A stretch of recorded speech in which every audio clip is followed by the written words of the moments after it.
What's up, guys? 2012 Chevy Sonic has a history of overheating. As you see right there on the pictures, this is the remnants of it. Water mixed with the oil shooting out everywhere. Um, yeah. And so these are the pictures that I took prior to the video, which should be coming up just now, where I do a relative compression test and trying to interpret what I'm seeing. Just playing with the Micsig, pretty good tool there. Check it out. All right, on.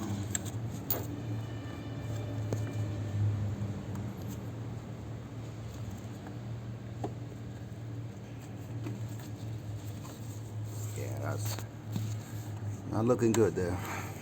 But all right, guys. So doing the relative compression test on this car has it overheated a few times. I would say at least about 10 times that I know of. Definitely was concerned about it. It still starts right up and seemed to be driving okay, and not seeing any type of coolant surge as you crank it with the bottle open there at the top. So I decided just to do a relative compression, even though the compression is less than stellar in my view. But I didn't sync it to any cylinder, by the way. I'm pretty much not sure how I would do that on this setup because it's only one coil, and I don't have a diagram to identify which of these wires in this loom goes to where, pretty much. All right. So you know this setup on 1.8 Chevy GM. All right, so that's kind of where I'm at. So since I don't have that information, I really can't sync it to anything. But I don't think we need to in this case, being that the waveform looks pretty standard. I don't see anything out of whack here. As you see, it's a 4-cylinder. So if we go 1, 2, 3, 4, 1, 2, 3, 4, it's pretty much the same. I wish I had a feature to clean up the waveform to make it look a little bit better, but I don't think I do. I'm not very familiar with this scope. In fact, let me go back to let me go back to 1 volt per division there. As you see, in general, if I zoom in, which is going to be around here, right? I mean, I'm not seeing anything out of the ordinary, quite frankly. The first surge, we're talking about voltage drop of what? Almost 3 volts. So we can blame the battery for that.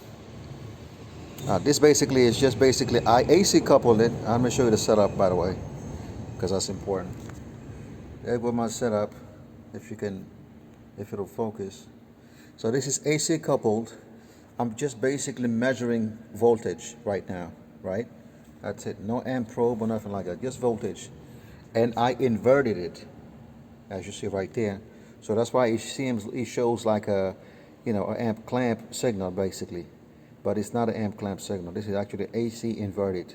So it should be the opposite if I didn't invert it, and that would be the normal situation if you do it this way. I was gonna get me a high amp clamp, but because of this method, I don't think I need to at this point, because the main reason to buy a high amperage amp clamp would be, for me, high amperage clamp would be basically for voltage drop. I mean, not voltage drop. Relative compression readings. And as you can see here, if I see anything that looks kind of out of place, I think, and is kind of consistent, would be, let me just kind of zoom a little bit here. Let's zoom upward, okay, upward. Right. So I would say maybe this one. Actually, let me see the difference between them. So let's say I take this one peak right about there, and I bring, well, honestly, I don't see much of a difference. Well, okay, let's say this is the peak. Well, they pretty much peak at the same place. So it'd be hard to, I'm pretty sure if I had a way to clean up the waveform, it'd be a lot better for me to be able to tell. But just looking at it, I don't see anything out of the ordinary. If I see anything kind of funny, it'll be that right there. You see the one before last, as you see it there. You see 1, 2, 3, 4, right? 1, 2, 3, 4 kind of dropped a little bit there. So go back. 1, 2, 3, 4 kind of drop a little bit. 1, 2, 3, 4 kind of. It does kind of look like that, right? So we definitely have a low compression here. So if I were to measure from the peak of these ones and take my cursor here, yes, so I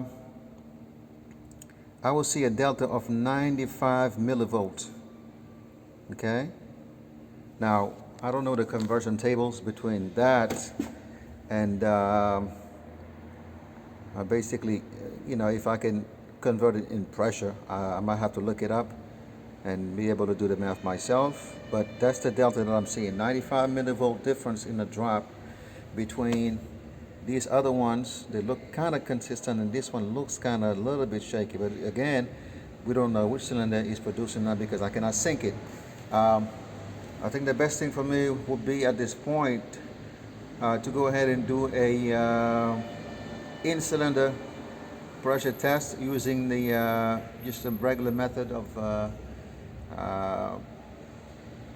compression gauge, and just look at the compression on all 4 cylinders and see that I have which one is actually the one the low. I'm suspecting it's going to be number 4, only because when I got the car and I was checking the fuses, the oh my goodness, I can't think of all right now. Sorry guys. The spark plugs for water intrusion, because I suspected a blown head gasket because of a lot of symptoms, namely there was a lot of oil mixed. You can see the bottle has oil mixed with water right there. But when I look at the dipstick, I don't see the same symptoms. So sorry about that. So yeah, so when I look at the dipstick, again, I don't see any signs of that, no signs of, again, as you see, oil is right there. It's not very clean, but it's not mixed in with anything. So even if the head gasket was somewhat blown or leaking, it's got to be something really, really minute at this point. And I don't see the reason that I should go ahead and try to even investigate further than that. I think the loss in compression is definitely, you can see it, I think is apparent on that cylinder, only because, like I said, this one is lower than the other one. As you can see the repetition of it. So if you say 1, 2, 3, 4, 1 is always lower than the other 3. And we see the difference, like I said, is 95 millivolt on a delta. Again, I'm measuring voltage, not amperage. So we can take that voltage and we can calculate it into amperage, and hopefully there's a table where you can go from amperage to PSIs. I gotta dig into that. I don't think this one comes with it, but if it does, actually, let me see. You never say never, right? So the 95, I'm just gonna zoom out and see if we can get anything here as far as measurements. So yeah, I got peak to peak, min max, RMS. Yeah, I'm not sure. I don't see anything there that would be something that I can use to calculate what that 95 millivolt would represent in terms of PSI. So yeah. So, but again, like I said, we'll see. I will figure it out, and We'll see. But definitely there's a cylinder, you can see it definitely right there, low compression cylinder. Now I'm really seeing it properly. You can see it, especially towards the end of the capture right there. You will see 1 2 3 drop, 1 2 3 drop. You know what I'm saying? Before it was kind of hidden right here. You don't really see it. Right here you don't really see it. But towards the end of the capture, you get it. Now, could it be also that the battery is not the best? I don't know. Again, I don't have anything on it as far as like a jumper or something like that. But the fact that it's getting kind of consistent towards the end is leading me to believe that that might be. And I was already suspecting that anyway. So, because I saw when I was checking the spark plugs, like I was saying earlier, for wetness or water intrusion, I saw, okay, that's that guy right there in a motorcycle. So I saw some type of smoke, once I took the spark plug out, some type of white smoke, which is indicative to me of some type of coolant was on top of the piston, and that coolant is evaporating the vapors. That's what I thought it was, honestly. I'm thinking like this is just, for me, some type of confirmation towards that. Am I going to now dig into it and open it up and trying to repair a head gasket job on this car? No, because customer can't afford it anyway. So what we're going to do is just replace what caused the head gasket failure in the first place, which I think it is a lot of leaks. One of them is right there now. Look at that hose. The same thing happened to both the heater hoses before. I replaced all of them. I replaced that hose right there, and the low radiator hose. You can see it's actually going bad again because of the overheat situation.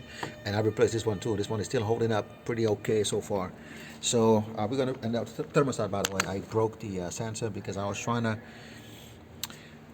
open it up and do some testing because I thought it was stuck closed.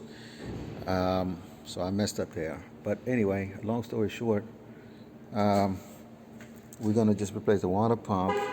We're going to replace that thermostat. We're going to replace this hose right here, and the other one, which is not bad yet, but I feel like it's going there anyway. And we're going to also replace this VVT actuator right there because it's leaking. Right now, I just came from the car wash. Everything is clean as you see, but it was all covered up in oil. That's why you see all this kind of water remnants, because I just cleaned it up. So yeah, I'm going to replace that one because it's definitely leaking oil. So it's shot. And after that, we'll come back and do another capture and see what's going on. But like I said, you could definitely see the difference in the capture there. No doubt about it. All right, guys.